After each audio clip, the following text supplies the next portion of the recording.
These are uncovered, unmarked marks. For anyone that's going to say anything, yes, I'm an addict. And yes, I usually cover these with makeup, hopefully with Neosporin and things that they go away.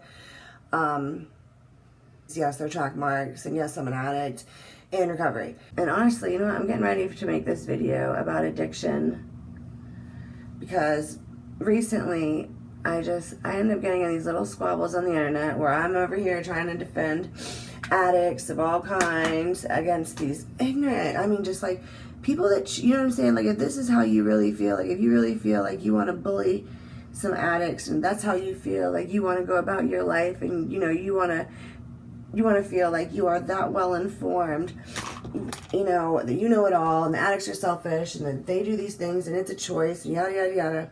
And it's like, you know what? It is a choice in the beginning.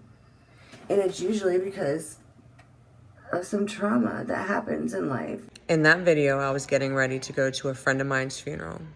Story time. A friend of mine, his name was Danny. He came to my house late one night in 2017, in January 2017. He was high as a kite, and so was I. But he came to my house and he said, I'm going to rehab in the morning. And he was excited. He was going to rehab. He was ready. He was done. We were both IV drug addicts, longtime IV drug addicts, and he was done. And I was super excited for him, but he was like so loaded. And I made the comment, well, geez, don't do too much. You're not going to make it in the morning.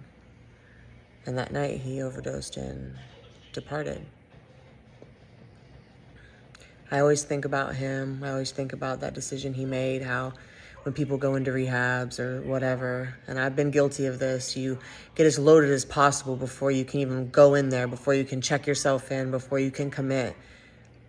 And it cost him his life. I made that video 6 years ago.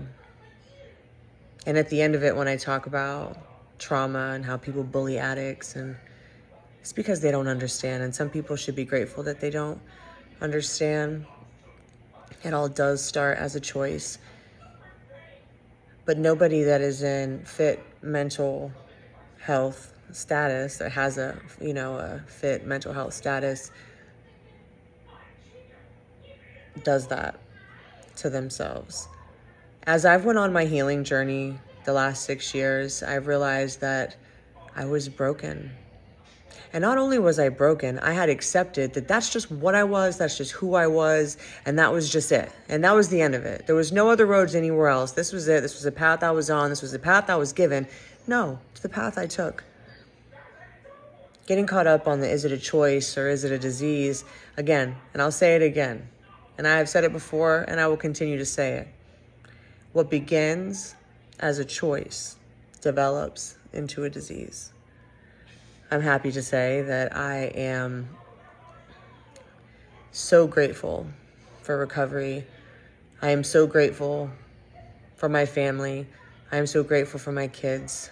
I am so grateful for redemption. I am so grateful for growth. And I'm so grateful that I gave it all that I had because it was worth it. We really do recover.